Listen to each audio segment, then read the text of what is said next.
Perintah Kaisar Naga, Ban 2997. Kalian optimis dengan orang-orang ini. Tidak butuh waktu lama bagi mereka untuk meledak dan mati. Petik 2. Orang tua itu berkata. Jinsa dan yang lainnya berkata, terima kasih senior. Kami pasti akan melewati api dan air. Jinsa dan yang lainnya buru-buru berkata dengan gembira. Pria tua itu mengangguk puas, lalu langsung menghilang. Wuxing Tianxia dan yang lainnya memandang semua orang dengan bangga, dan terus memprovokasi Dev. Nak, apakah kamu tidak gila? Sekarang kamu bergabung untuk berurusan dengan kami. Jinsa berkata dengan main-main. Dan Huosa memandang Ning Kaichen, dan berkata dengan provokatif, Patriark Ning, aku membunuh putramu. Aku membakarnya sampai mati dengan api. Apakah kamu datang untuk memukulku? Wajahnya pucat, tetapi tidak ada yang bisa dia lakukan. Dia tidak bisa bergerak sama sekali sekarang. Jangan sebutkan betapa memalukannya dia saat ini. Wuxing Tianxia diam-diam memandangi semua orang. Segera, biksu lain tidak tahan lagi. Tubuhnya meledak seketika dan mati. Dan kultivasinya berubah menjadi cahaya putih dan naik ke udara. Dengan tubuh pembudidaya yang meledak, beberapa senjata magis dan senjata di tubuhnya semuanya tersebar di tanah. Wuxing Tianxia dan yang lainnya ada di altar, mengambil barang-barang yang jatuh. Hantu-hantu malang ini tidak memiliki hal-hal baik pada mereka. Kami menunggu anak ini meledak dan mati. Dia memiliki banyak harta dari klan pemurnian tubuh kuno. Ya, maka Ning Kaichen pasti memiliki banyak kebaikan. Titik, mereka meledak dan mati. Dan kami menghasilkan banyak uang.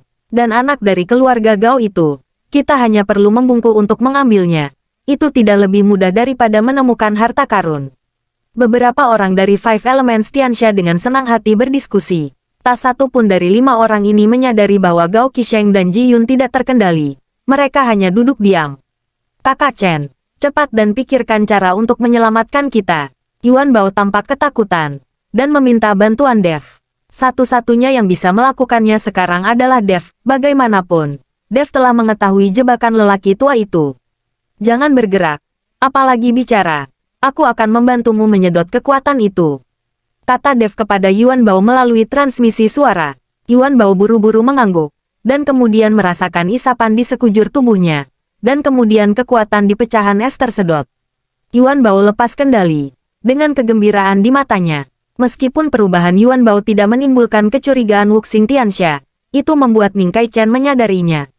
Dia memandang Yuan Bao. You memandang Dev, dan kemudian berkata melalui transmisi suara, Dev, jika Anda punya cara, bisakah Anda menyelamatkan kami bersama? Dan saya pasti akan membalas Anda ketika saatnya tiba. Beberapa dari kalian bahkan jika mereka diselamatkan, mereka tidak akan bisa melarikan diri dari telapak tangan kelima elemen itu. Ning Kaichen menatap Dev, berpikir bahwa Dev akan menyelamatkan mereka juga. Dev tahu bahwa apa yang dikatakan Ning Kaichen benar. Jika dia mengandalkan mereka sendirian, dia bahkan mungkin tidak bisa menyingkirkan iblis surgawi 5 elemen. Oke. Aku hanya bisa membiarkanmu menyingkirkan kekuatan ini. Tapi jangan bergerak untuk saat ini. Cari kesempatan yang paling cocok. Kita lari. Dev berkata kepada Ning Kaichen. Ning Kaichen mengangguk setuju. Dev menggunakan teknik transmisi suara untuk memberitahu semua biksu tentang rencananya. Begitu mereka mendengar bahwa masih ada harapan untuk diselamatkan, mereka semua setuju dengan rencana Dev. Dan para pembudidaya biasa itu menunjukkan rasa terima kasih di mata mereka. Segera, Dev menyerap semua kekuatan biksu itu ke dalam tubuhnya satu persatu. Ruang asli Dev sangat besar, bahkan jika dia menyerap semua kekuatannya, dia tidak akan meledak dan mati. Ketika semua orang bebas dari belenggu kekuatan itu, mereka semua bersemangat. Tapi tidak ada yang bergerak, mereka semua menunggu pengaturan selanjutnya dari Dev. Bab 2998, lusinan kekuatan aneh berkumpul bersama di ruang asli Dev. Dan kemudian mengamuk di mana-mana. Dev melihat kekuatan manik itu, tetapi dia tidak tahu kekuatan apa itu. Kekuatan macam apa ini? Itu tidak bisa disempurnakan, dan tidak bisa dilepaskan. Ini sangat aneh. Dev sedikit mengernyit, dengan hati-hati mengamati kekuatan yang tumbuh di ruang aslinya. Bas, tiba-tiba, Dev hanya merasakan suara di kepalanya, dan kemudian dia kesurupan. Kekuatan itu datang langsung ke Dev dan menyelimuti Dev. Dev menggelengkan kepalanya. Matanya tiba-tiba menjadi cerah. Dev, apa yang kamu lakukan? cepat dan pergi ke sekolah. Tang Hongying menamparkan kepala Dev dan berkata, Bu, kenapa kamu di sini? Mata Dev penuh kejutan. Omong kosong. Aku tidak di sini. Di mana aku? Aku akan terlambat ke sekolah. Tang Hongying menegur Dev. Bu, aku, seharusnya tidak. Dev melangkah maju, ingin memegang tangan ibunya untuk meminta klarifikasi. Tetapi ketika dia baru saja menyentuh Tang Hongying, cahaya terang melintas di depan matanya, dan pemandangan di sekitarnya berubah. Kamu, bisakah kamu berjalan? Kenapa kamu tidak melihatku sama sekali? Suyuki memelototi Dev dengan marah. Dev menatap kosong ke arah Suyuki. Yuki, apakah ini benar-benar kamu? Benar-benar kamu. Dev sangat bersemangat sehingga dia bergegas menuju Suyuki. Ah, bajingan. Kamu bajingan. Suyuki berteriak. Dan segera pemandangan di depan Dev berubah lagi. Adegan yang dialami Dev, seperti film, terus berkedip di depan mata Dev. Lin Tianhu, Chi Feng, Humazi, Jiruk Sue. Dev telah melihat semua orang, tetapi semua orang tidak lagi mengenalnya, sebelum mereka saling mengenal. Jangan pergi. Jangan tinggalkan aku. Jangan tinggalkan aku. Teriak Dev. Dia tidak mengerti mengapa orang-orang ini tidak mengenalnya lagi. Dev mati-matian mengejarnya, seolah-olah dia gila. Tuan Chen, Tuan Chen. Tiba-tiba, suara Zeyan terdengar.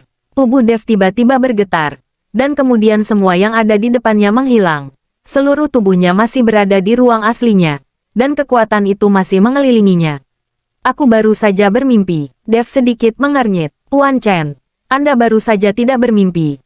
Anda berada di bawah ilusi, dan Anda hampir tidak bisa keluar. Kata Zeyan kepada Dev. Ilusi. Dev terkejut. Segera, mata Dev berbinar. Melihat kekuatan di sekelilingnya, dia sepertinya mengerti sesuatu. Begitu. Aku mengerti. Akhirnya aku mengerti. Sudut mulut Dev terangkat. Dan kemudian dia rileks, membiarkan kekuatan itu membungkusnya lagi. Kali ini, pemandangan masa lalu masih berlalu di depan mata Dev. Hanya saja mata Dev jernih, dan dia melantunkan mantra hati yang murni. Jadi dia sama sekali tidak terganggu oleh pemandangan di depannya. Saya tidak tahu berapa lama sebelum mata Dev kembali ke penampilannya saat ini. Dan kekuatan yang merajalela itu langsung menjadi sunyi. Di galaksi ruang asli Dev, sebuah bintang yang suram tiba-tiba berkedip pada saat ini. Dengan kelap-kelip bintang, kekuatan itu langsung tersedot. Saat kekuatan itu masuk, bintang-bintang mulai bersinar. Dev menatap langit yang penuh bintang. Dan saat ini sudah ada 3 bintang yang bersinar terang. Asal-usul ilusi. Wajah Dev penuh dengan senyuman. Dengan asal ilusi ini, ilusi saya dapat ditingkatkan ke tingkat yang lebih tinggi di masa depan. Ilusi dimaksudkan untuk memikat pikiran dan mengganggu penilaian. Hanya saja ilusi itu tidak terlalu bagus, dan percuma bertemu dengan seorang master dengan pikiran yang kuat. Sekarang Dev memiliki sumber ilusi. Dia dapat menjebak musuh yang lebih kuat ketika dia melemparkan ilusi. Bab 2999. Dev keluar dari ruang aslinya, melirik 5 elemen setan surgawi, dan kemudian mengirimkan transmisi suara ke semua biksu. Mari bekerja sama untuk menghancurkan altar ini. Pergi. Semua orang mengangguk dan mengikuti pengaturan Dev. Dev mulai menyeduh perlahan, dan nafas di tubuhnya mulai berkumpul terus-menerus. Lakukan. Mengikuti perintah Dev, semua orang bergerak bersama. Boom. Diiringi oleh ledakan dahsyat, kekuatan spiritual yang kuat meluap, sinar cahaya yang menyilaukan naik ke langit, dan aura mengamuk melonjak ke sekeliling seperti gelombang besar. Wuxing Tianxia tidak bereaksi sama sekali, dan terpesona oleh nafas yang sangat besar ini. Tiba-tiba, pilar batu dari seluruh altar runtuh satu demi satu, dan banyak retakan muncul di tanah. Di seluruh aula altar, suasana kacau terjalin, tanah sedikit bergetar, dan pilar cahaya muncul. Dengan keras, seluruh altar runtuh. Lusinan biksu bertarung bersama dengan sangat sengit, dan aura menakutkan memaksa wajah 5 elemen iblis surgawi berubah drastis. Lari. Jangan biarkan siapapun tinggal. Teriak Dev, lalu memimpin semua orang untuk melarikan diri dengan cepat. Kamu sangat berani. Kamu merusak altarku. Apakah kamu masih ingin lari? Pada saat ini, awan kabut hitam tiba-tiba menyelimutimu. Dan lelaki tua itu terlihat berjalan selangkah demi selangkah terbungkus kabut hitam. Wajah lelaki tua itu ganas, dengan ekspresi suram dan menakutkan. Sekarang tampaknya lelaki tua itu benar-benar setan, dan dia bahkan tidak berpura-pura. Melihat lelaki tua yang muncul, semua orang berlari demi hidup mereka satu demi satu.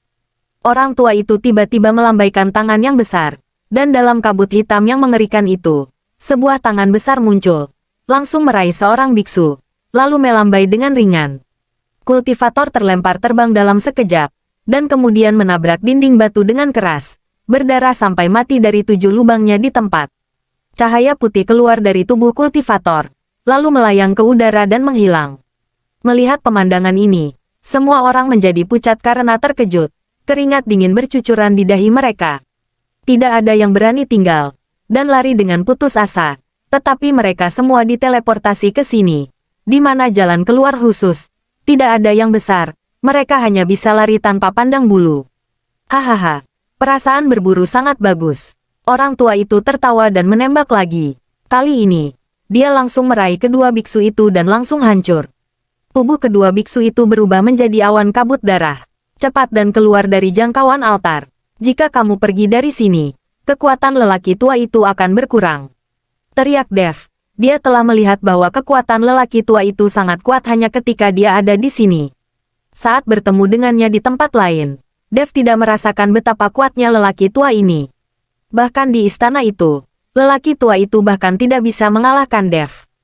Oleh karena itu, Dev menyimpulkan bahwa lelaki tua itu adalah sisa jiwa. Dan semakin dekat dia ke tempat kematiannya, semakin tinggi kekuatan sisa jiwanya.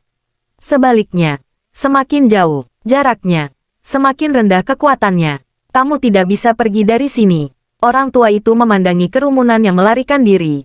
Dia sepertinya tidak panik sama sekali. Sebaliknya dia menyaksikan kegembiraan. Tepat ketika Dev dan yang lainnya akan kehabisan seluruh area altar, tiba-tiba ada getaran. Booming, di depan Dev dan yang lainnya. Pilar cahaya yang menjulang ke langit tiba-tiba menyala. Segera setelah itu, pancaran cahaya terus meningkat, menerangi seluruh area dengan sangat terang. Sinar cahaya yang dipancarkan oleh pancaran cahaya ini menyatu dan terhubung ke satu tempat, dan akhirnya membentuk penghalang untuk menghalangi semua orang. Sialan, ternyata ada penghalang formasi di sini.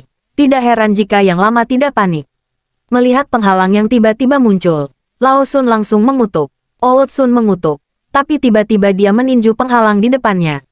Tapi dengan pukulan ini, penghalang itu tidak merespon, tidak meninggalkan jejak. Bersabung.